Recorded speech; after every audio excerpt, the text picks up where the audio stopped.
chapter 17, verses 5 through 10 read like this. And the apostles said unto the Lord, Increase our faith. And the Lord said, If ye had faith as a grain of mustard seed, ye might say unto this sycamine tree, Be thou plucked up by the root, and be thou planted in the sea, and it should obey you. But which of you, having a servant plowing or feeding cattle, will say unto him by and by, when he is come from the field, Go and sit down to meat? And will not rather say unto him, Make ready wherewith I may sup, and gird thyself, and serve me, until I have eaten and drunken, and afterward thou shalt eat and drink? Doth he thank that servant because he did the things which were commanded him? I trow not. So likewise ye, when ye shall have done all those things which are commanded you, say, We are unprofitable servants. We have done that which was our duty to do. How to avoid entitlement and false expectations. How to avoid entitlement and false expectations. We live in a world that constantly tells us to claim our blessings, to speak things into existence, and to expect a reward for our efforts. It's a culture of entitlement, where we feel we are owed something for our goodness or hard work or even our faith. This mindset can subtly creep into our spiritual lives, leading to a dangerous sense of false expectation with God. We can begin to believe that God owes us for our service. The apostles themselves fell into a similar trap. In our text today in Luke chapter 17, verses 5 through 10, they come to Jesus with a seemingly notable request. Lord, increase our faith. But Jesus' response reveals that their request was rooted in a misunderstanding they could wield for their own purposes. If he found wisdom, Jesus redirects them and us with a lesson that dismantles entitlement and replaces it with humble, powerful faithfulness. Today, this passage, we learn three things to guard our hearts against the sin of entitlement and false expectations. Number one, we must redirect our focus from the quantity of our faith to the object of our faith. The apostles' request sounds good on the surface. Who doesn't want more faith? But Jesus answers in startling words as he doesn't say, okay, let me pour a little more faith into your spiritual account. Instead, he says, if ye had faith as a grain of mustard seed, ye might say unto the sycamine tree, Be thou plucked up by the root, and be thou planted in the sea, and it should obey you. The mustard seed was proverbial from its tiny size. Jesus is making a radical point here. The power is not in the amount of your faith, but in the object of your faith. A tiny, genuine faith in an all-powerful God can accomplish the impossible. The issue wasn't their faith was too small. It was that their focus was on their faith instead of the force of their faith itself. Rather than on God in whom their faith should be placed, they wanted more faith as they focused on the faith and not the God who creates the power behind, in, and through our faith. Entitlement says if you could just muster up enough faith, God has to do what you say. It turns faith into a work and God into a divine vending machine, an ATM machine. Humanity says even my smallest must be inadequate, so I need the largest amount of faith rather than to focus on the largest of all, the power of our God. because even the smallest, most imperfect faith is sufficient when it is placed entirely in the infinite power and goodness of our God. The first step to avoiding spiritual entitlement is to stop looking at the size of your own faith and start looking at the supreme power and wisdom of our God.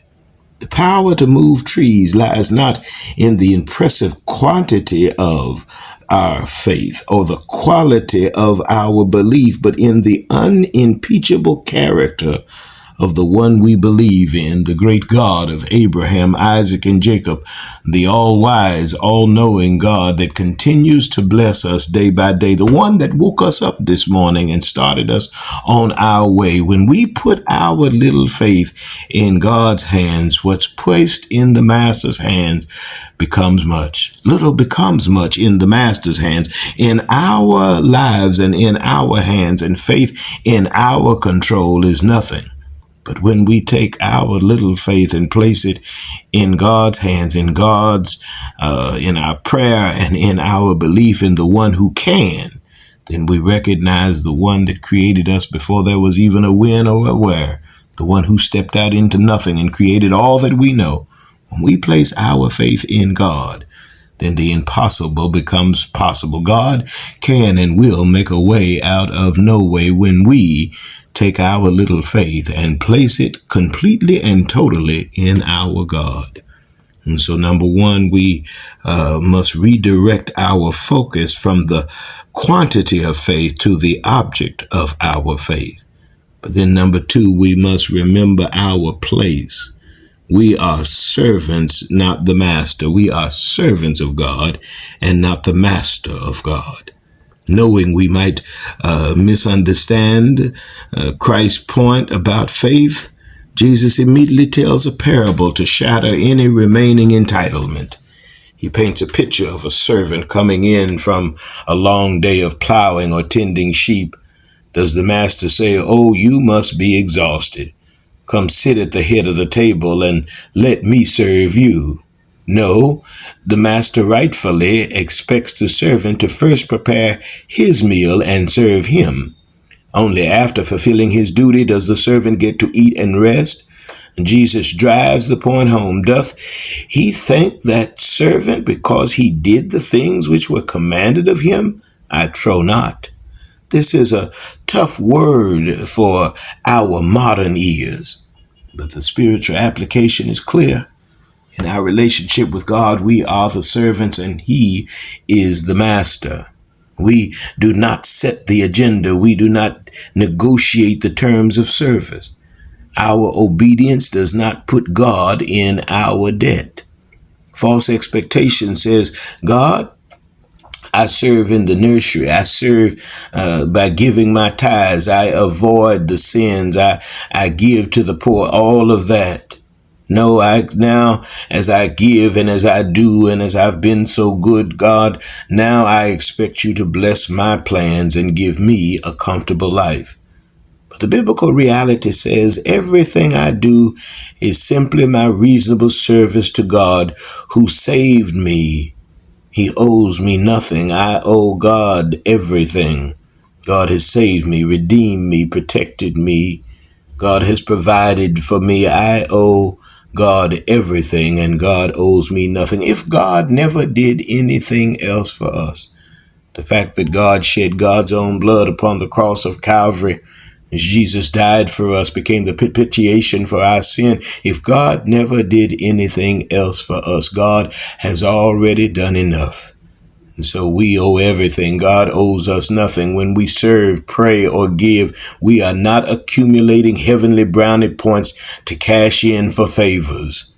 We're simply doing our job, our reasonable service. Recognizing our role as servants crushes the spirit of entitlement at its root. And so we must understand, we must learn, we must be ready to redirect our focus from the quantity of our faith to the object of our faith. And secondly, we must remember our place. We're not the master, we are the servant. But then finally, we must cultivate the heart of an unprofitable servant. Jesus concludes with this ultimate antidote to a prideful, entitled heart. So likewise, ye, when ye shall have done all those things which are commanded you, say, we are unprofitable servants. We have done that which was our duty to do. The term unprofitable does not mean worthless. It means we bring no net profit to God. We cannot enrich God. God is not better off having us on God's team. After we've given our all, preached our best sermons, loved as hard as we could, prayed our longest prayer, we still only have done that which was required of us. We have merely fulfilled our duty to the one who created us, redeemed us, and has saved us. This is not a call of self-loathing, but to profound liberation. To think of the freedom this brings to walk in the newness of God, to recognize that God's gifts, to be grateful, to be appreciative toward what God has already done. Freedom from our performance anxiety becomes a part of our liberation, because we no longer have to serve to be noticed or rewarded by God, the raising of the hand and ooh me, as kindergartners often do. But our acceptance is already secure in Christ, in the blood that was shed for us on Calvary. It helps us to become free from bitterness when life gets hard, even though you are so good. You aren't crushed because you never expected God to owe you a trouble-free life. Through our false expectations, through our entitlement, we find ourselves bound to this belief that we are greater than God or that God owes us something. But when we're free from that, we become free from our bitterness and from our anger toward God when God doesn't do as we want God to do.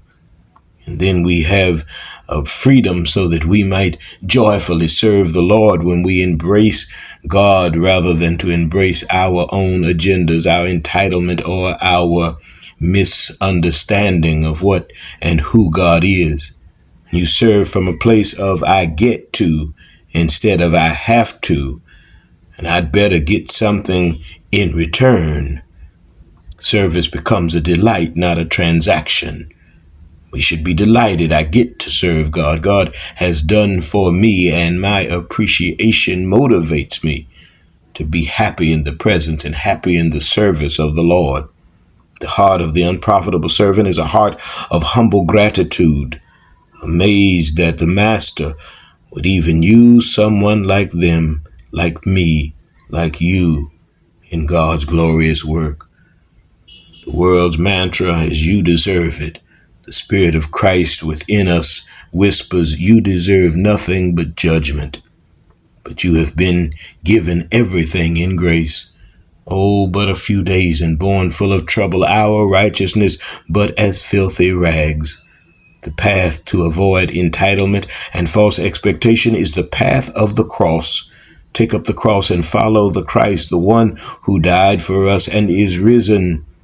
The ultimate demonstration that God owes us nothing but gives us everything is to pick up the cross and to follow after Christ, to serve as God leads us through the great example of the Christ. So let us stop asking for more faith as if we're walking in the kingdom with a currency of faith to control God. But let us instead place the faith we have entirely in God. Let us serve not as entitled shareholders demanding a return, but as grateful servants who have already received an unpayable debt of grace. And when we have done our best, let us humbly confess we are unprofitable servants.